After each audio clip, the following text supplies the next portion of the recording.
Alhamdulillahilladzi asbagha ni'amahu allati la tuhsa wa arsala afdhala rusulihi wa anbiya'ihil mujtaba wassalatu wassalamu ala sayyidinal mustafa wa ala alihi ajma'in, amma ba'd.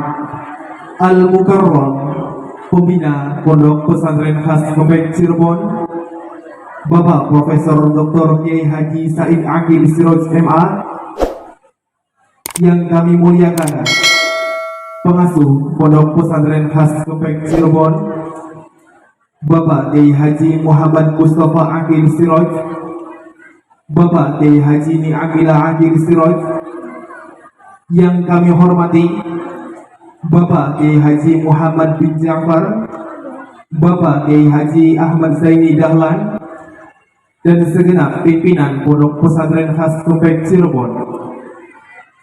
Dan yang kami hormati para ibu nyai, asatidz wal ustazah, segenap panitia, khotimin, wali khotimin, dan tamu undangan yang berbahagia. Selamat datang kami ucapkan dalam acara Haflah Tasyakur Khotmi Alfiyah Ibni Malik Pondok Pesantren Khas Kompek Cirebon tahun 1445 Hijriah 2024 Masehi. Bapak Nafai dan Ibu Mulyana Pengabean Losari Brebes, Dua Yuda Az-Zahra bin Bapak Haji Udin Supriyatna dan Ibu Haja Dada Hamidah Tihawi Nungkulon Tirnyi Bandung, Tiga Raihan Tri Rohman bin Bapak Nur Rohman dan Ibu Yetiana Katia Sabaru Harjamukti Cirebon, Empat Faiz Biri Ramadan bin Bapak Abdul Rozak dan Ibu Syarifatun Hasanah Pesantunan Wanasari Brebes, Lima Nur Kholis Hidayatullah bin Bapak Husnan Asyidik dan Ibu Tarlam Fitri Gunawati Sukatani Cilamayawetan Karawang, Enam Muhammad Abu Hasan Al-Ash'ari bin Bapak Imron Rosyadi dan Ibu Aat Siti Atia Lebak Mekar Greget Cirebon, Tujuh Muhammad Sohibul Fahmi bin Bapak Taufik Arifin dan Ibu Solihati Gabuhan Pulau Sari Pemalang.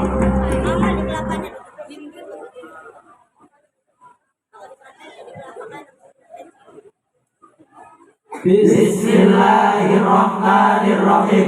Sejak turunnya Nabi Adam dan Siti Hawa ke bumi, peradaban manusia terus berkembang sampai pada akhirnya membentuk sebuah nasab keluarga, sanak saudara, suku, bangsa, dan negara. Seperti halnya yang tertera di dalam pepatah orang Arab, man laisa lahu ardun laisa lahu tarikh, wa man laisa lahu tarikh laisa lahu dzakirah. Barang siapa yang tidak memiliki tanah air, maka ia tidak memiliki sejarah. Dan barang siapa yang tidak memiliki sejarah, maka tidak akan ada yang mengenalnya. Seperti halnya negara kita, negara Indonesia, yang mana memiliki beraneka ragam suku, budaya, bahasa, dan agama, sebagaimana yang tertera di dalam Quran surat Al-Hujurat ayat 13 yang berbunyi, A'udzu billahi minasyaitonir rajim. Ya ayyuhan nasu inna khalaqnakum min dzakarin wa untha wa ja'alnakum syu'uban wa qabaila lita'arafu. Inna akramakum indallahi atqakum. Innallaha alimun khabir. yang artinya, wahai manusia, sesungguhnya kami menciptakan kalian dari pasangan laki-laki dan perempuan dan menjadikan kamu berbangsa-bangsa dan bersuku-suku supaya kamu saling kenal mengenal. Sesungguhnya orang yang mulia di sisi Allah ialah orang yang paling bertakwa di antaramu. Sesungguhnya Allah Maha mengetahui lagi Maha mengenal. Baik-baiknya nasab ialah nasab yang muttasil sampai Nabi Muhammad sallallahu alaihi wasallam. Seperti halnya Sultanul Aulia Syekh Abdul Qadir Al-Jailani, yang mana nasabnya itu sampai pada Nabi Muhammad sallallahu alaihi wasallam. Baik melalui jalur ayah maupun ibundanya, yang mana masih keturunan dari Husain bin Ali bin Abi Thalib. Berbicara tentang nasab, bahwasanya nasab menurut ulama ahli nahwu ialah ilhaqu ya'in musyaddadatin bi akhir ismi litadulla ala nisbatihi ilal mujarradi anha. menemukan atau menambahkan ya musyaddadah pada akhirnya isim untuk menunjukkan penisbatan atau mengingatkan sesuatu pada isim tersebut sebelum kemasukan ya. Bu, bagaimana tata cara pembuatan nasab Kang Bu? Begini Kak Yuda, cara pembuatan nasab itu sudah tertera dalam redaksinya Imam Ibnu Malik yang berbunyi yang kaya kursi zadulin nasab wa kullu ma talihi kasruhu wajab. tambahkanlah ya seperti halnya ya yang terdapat dalam lafaz al-kursiyu untuk menunjukkan pada penisbatan isim terhadap sesuatu yang mana huruf yang terletak sebelum ya tersebut wajib dikasrohkan. Seperti contoh yang tertera dalam Quran Az-Zukhruf ayat 3 yang berbunyi A'udzu billahi minasyaitonir rajim. Inna ja'alnahu Qur'anan 'arabiyyan la'allakum ta'qilun. Yang artinya sesungguhnya kami yang menjadikan Al-Quran berbahasa Arab supaya kamu memahaminya. The point of discussion lafaz Arabiyyah yang asalnya Arabun. Lafaz Arabun dibuat nisbat dengan menambahkan ya musyaddadah dan huruf sebelum akhirnya itu wajib dikasrohkan menjadi Arabiyyun. Yang mana lafaz Arabiyyun itu dinasabkan menjadi Arabian karena berupa naat dari lafaz Qur'ana. Dan apabila ingin menisbatkan lafaz yang sudah memiliki ya asal atau terdapat pada tatanis dan alif tanis seperti yang dijelaskan oleh Imam Ibnu Malik di dalam baitnya yang berbunyi wa mislahu mimma awa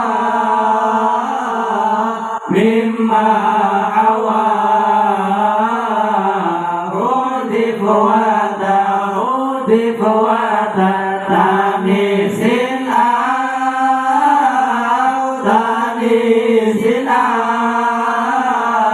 madanahu la tusbita Mana huruf yang serupa dengan ya nisbah, tanis dan alif tanis yang berada pada urutan terakhir, yang mana hal ini bertujuan untuk dilakukannya penisbatan. Kita ambil contoh lafaz asy-Syafi'i. Lafaz asy-Syafi'i ialah lafaz yang sudah memiliki ya asal.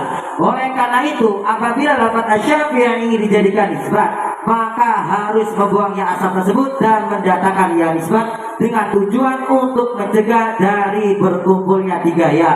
Contoh ketika ingin menisbatkan lafaz yang memiliki tak tanis yaitu lafaz Fatimatun, yang mana lafaz Fatimatun ketika ingin dijadikan nisbat itu dengan cara membuang tak tanis tersebut dan didatangkannya yang nisbat menjadi Fatimayun. Kemudian huruf yang terletak sebelum yang nisbat itu wajib dikasrohkan dengan alasan untuk menyesuaikan terhadap ya, maka menjadi Fatimiyun. Kemudian lafaz yang terdapat alif tanis, yang mana alif tanis itu terdapat pada urutan kelima seperti contoh lafaz hubariyun yang asalnya hubar. Lafaz hubaro, alif maksurnya dibuang kemudian didatangkannya ya nisbat dikarenakan untuk mencegah terjadinya iltiqa sakinain menjadi hubaroyun. Kemudian huruf yang terletak sebelumnya nisbat tersebut wajib dikasrohkan menjadi hubariyun. Apabila ingin menisbatkan tarkib isnadi, tarkib maji dan tarkib idhofi, itu bagaimana caranya Kang Yuda? begini Kang Mami, caranya menisbatkan tarkib isnadi, tarkib maji, tarkib idhofi itu sudah terdapat pada bait 870 sampai 871 yang berbunyi Wamsubli sadri jumlatin wa sadri ma rukiba masjan walisanil tamama idofatan mabdu'atan